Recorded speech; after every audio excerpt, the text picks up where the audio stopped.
சந்தோஷம் சந்தோஷம் வாழ்க்கையின் பாதி பலம். சந்தோஷம் இல்லை என்றால் மனிதர்க்கு ஏது பலம்?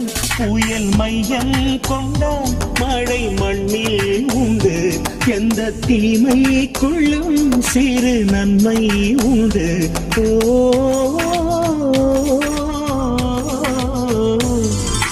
சந்தோஷம் சந்தோஷம் வாழ்க்கையின் பாதி பலம்.